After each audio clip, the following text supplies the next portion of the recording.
Hello and welcome to another new episode. और आज मैं विशाल सर लेके आ गया हूँ आपके लिए नया explanation. First chapter economics 11th standard second part basic concept in economics का पार्ट 1 का वीडियो मैंने बना दिया है।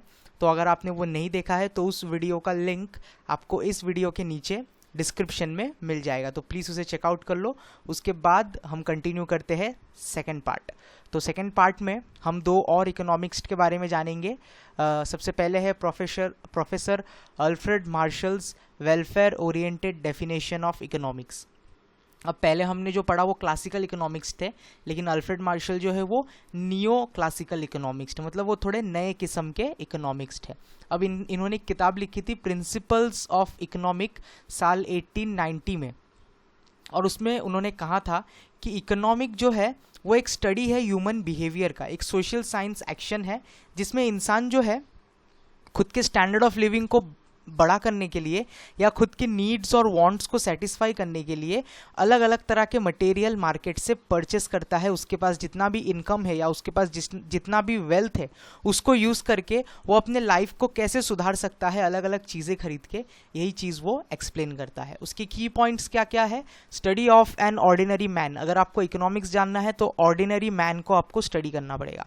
Economic is a behavioural science, इंसान कैसे बिहेव करता है, इकोनॉमिक्स इस साइंस को स्टडी करता है। स्टडी ऑफ मटेरियल वेलफेयर, इंसान खुद के नीड्स एंड वांट्स को सेटिस्फाई करके वेल बीइंग स्टेट पे कब आता है? जब वो अलग अलग तरह के मटेरियल्स को यूज़ करता है। Economic is not simply a study of wealth, ये सिर्फ वेल्थ के बारे में स्टडी नहीं है, ये उससे बढ़कर कुछ है। ओके, नेक्स्ट हम लास्ट एक इकोनॉमिक्स के बारे में जानेंगे, third economics, that is Lionel Robinson's scarcity oriented definition of economic. अभी तक हम लोग ने जितने भी इकोनॉमिक्स के बारे में जाना वो सब थे, अगर आप ध्यान देंगे, वेलफेयर ओरिएंटेड। बस ये जो इकोनॉमिक्स है ये स्कैरसिटी ओरिएंटेड है। This is the most popular definition of economic, Robinson in his book entitle. अब इन्होंने भी एक किताब लिखी है, an essay on the nature and significance of economic science, और ये पब्लिश किया गया था 1932 में, जिनमें उन्होंने स्कैरसिटी डेफिनेशन दिया है, स्कैरसिटी ओरिएंटेड डेफिनेशन दिया है। और वो ये कहते हैं economics is a science which studies human behavior as a relation between ends and scare means which have alternate uses। अब ये बोलते हैं कि इकोनॉमिक्स एक्चुअली में एक स्टडी है ह्यूमन बिहेवियर का, और ह्यूमन को जब कोई चीज़ नहीं मिलती है तो उसके ना मिलने के वजह से वो दूसरा उसकी जगह पे कौन सा चीज़ यूज़ करता है, अल्टरनेट। मतलब कोई चीज़ जब हमें नहीं मिलती है तो उसके जैसा ही कोई दूसरा चीज़ ले लेना, तो उसको अल्टरनेट यूज़ बोलते हैं। तो उस चीज़ को लायनन रॉबिन्सन स्टडी करते हैं। उनके की पॉइंट क्या है? वांट एंड्स आर अनलिमिटेड, मतलब इंसान की जो नीड है, जो वांट है, वो कभी ख़त्म नहीं होते। एक चीज़ इंसान को मिल जाए फिर इंसान उसके बाद सोचता है कि इससे और अच्छा मुझे मिलना चाहिए, उसके बाद वो सोचता है और अच्छा मिलना चाहिए। तो इंसान के वांट्स जो है वो कभी ख़त्म नहीं होते, अनलिमिटेड होते हैं। मीन्स आर कंपैरेटिवली लिमिटेड, और वो ऐसा बोलते हैं कि हर चीज़ दुनिया में लिमिटेड क्वांटिटी में पाई जाती है, इसीलिए उसका प्राइस है। जो चीज़ फ्रीली अनलिमिटेड अवेलेबल है उसका कोई प्राइस नहीं है। फॉर एग्जांपल सनलाइट, उसके लिए कोई पैसे नहीं देता क्योंकि वो कभी ख़त्म नहीं होगा, वो अनलिमिटेड है। जो लिमिटेड चीज़ें हैं उसके लिए ही पैसे देने पड़ते हैं। Wants are gradable on the basis of priority. अब वॉन्ट को हम ग्रेड कर सकते हैं, मतलब हमारे नीड्स को भी हम ग्रेड प्रोवाइड कर सकते हैं प्रायोरिटी के हिसाब से। प्रायोरिटी का मतलब होता है कौन सी चीज़ आपको फर्स्ट चाहिए, उसके बाद कौन सी चीज़ आपको सेकंड चाहिए, थर्ड, फोर्थ, ऐसे। फॉर एग्जांपल आपको प्यास लगा है लेकिन भूख नहीं लगा है, तो प्यास लगने पे इंसान सबसे ज़्यादा प्रायोरिटी किसको देगा? पानी पीने को। तो पानी का प्रायोरिटी, पानी का जो वांट है उसका पहला वांट है, उसके बाद अगर उसे भूख लगेगा तो वो कुछ खाएगा, लेकिन उसका पहला प्रायोरिटी किसका है? भूख लगा है, जिसके लिए उसको खाना खाना है। तो हमारे वांट को भी हम प्रायोरिटी दे सकते हैं। Means have alternative uses. अब जो हमारे ज़रूरत है उसको पूरा करने के लिए हम एक चीज़ की जगह पे दूसरा चीज़ भी कर सकते। मुझे प्यास लगी है, मैं पानी से ही नहीं शरबत भी पी सकता हूँ, लस्सी भी पी सकता हूँ, तो ये अल्टरनेट्स है। Okay, so we will move forward and we will see branches of economics. अब 1933 में sir Ragnar Frisch coined the term micro economics and macro economics. तो 1933 में इस इकोनॉमिक्स ने एक नई चीज़ बनाई, उसने इकोनॉमिक को दो हिस्सों में बांट दिया, और इकोनॉमिक जो है वो दो हिस्सों में बटा हुआ है, एक है माइक्रो इकोनॉमिक्स और एक है मैक्रो इकोनॉमिक्स। अब ये दोनों वर्ड जो है वो ग्रीक से आए हुए हैं, मिक्रोज एंड मैक्रोज। तो एक एक करके हम स्टडी करेंगे। सबसे पहले हम स्टडी करने जा रहे हैं माइक्रो इकोनॉमिक्स को। माइक्रो इकोनॉमिक्स का मतलब होता है स्मॉल, छोटे इकोनॉमिक्स से डील करना। Micro economics deal with the behaviour of a individual variable such as house hold, worker, firm, industry etcetera. इसका मतलब माइक्रो इकोनॉमिक्स जो है वो डील करता है और स्टडी करता है एक इंडिविजुअल यूनिट को लेके, जैसे एक सिंगल घर पे पैसे कैसे कमाए जा रहे हैं या पैसे कैसे खर्च हो रहे हैं। एक वर्कर, सिंगल वर्कर, वो कितना कमा रहा है, कितना खर्च कर रहा है।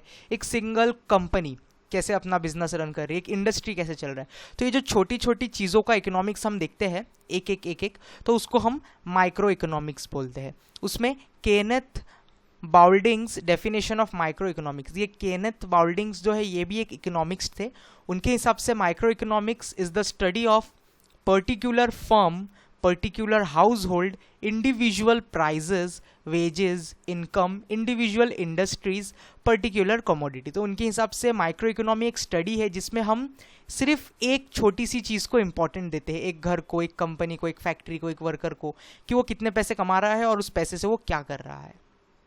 अब हम बेसिक कंसेप्ट जानने वाले हैं माइक्रो इकोनॉमिक्स का। माइक्रो इकोनॉमिक्स में बेसिक कंसेप्ट में सबसे पहले आता है वांट।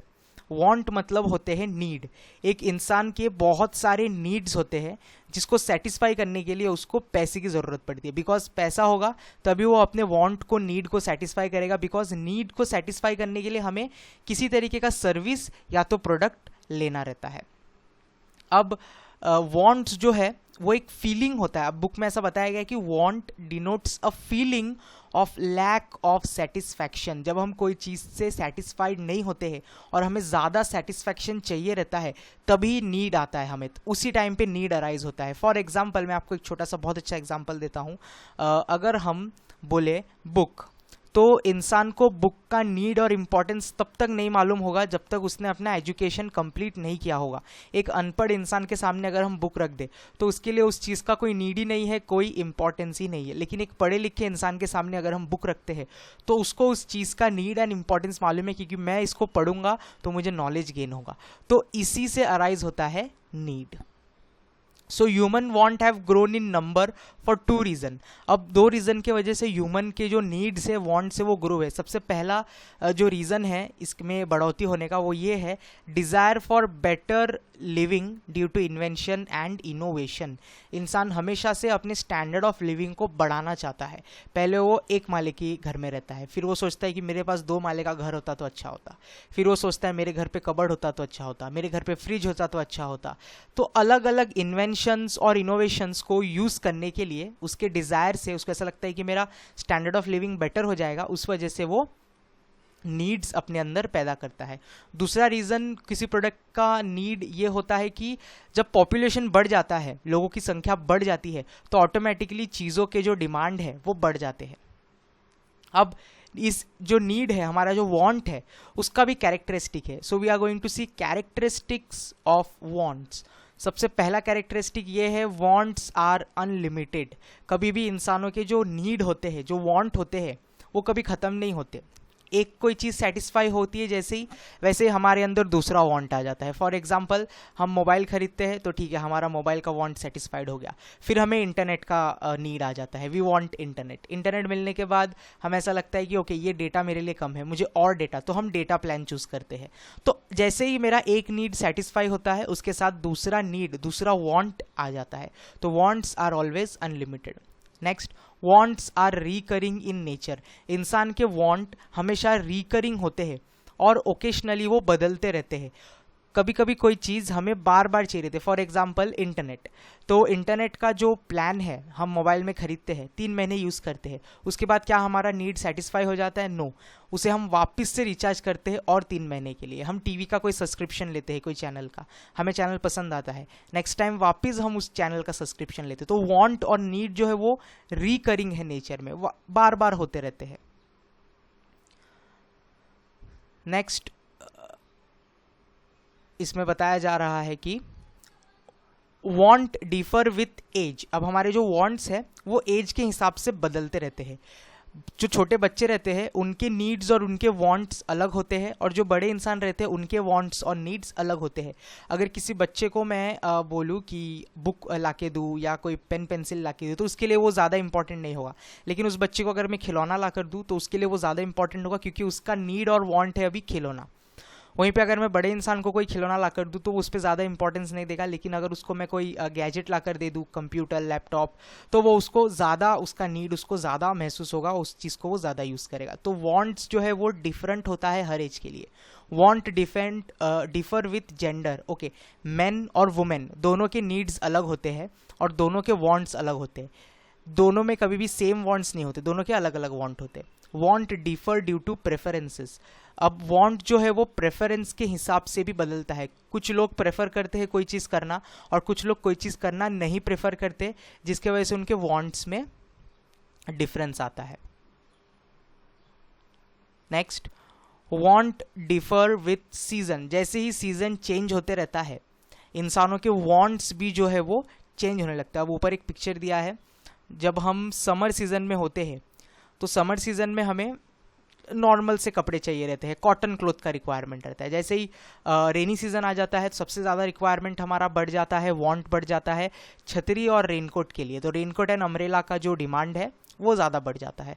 विंटर सीजन में वुलन क्लोथ्स की डिमांड और वांट्स हमारे बढ़ जाते हैं, तो इसको सीजनल वांट बोलते हैं। तो सीजन के हिसाब से वांट डिफर करता है। Want differ due to culture. तो हर इंडिया में बहुत सारा कल्चर डिफरेंस है, अलग अलग कल्चर के लोग मिलेंगे और कल्चर के हिसाब से जो है वो नीड और वांट्स भी चेंज होते रहते हैं। कोई एक तरीके का फूड कंज्यूम करता है, कोई कल्चर एक तरीके का ड्रेसिंग स्टाइल फॉलो करता है। तो डिफरेंट टाइप ऑफ कल्चर होने की वजह से डिफरेंट वांट्स जो है वो अराइज होते हैं। सो ये था चैप्टर का पार्ट 2।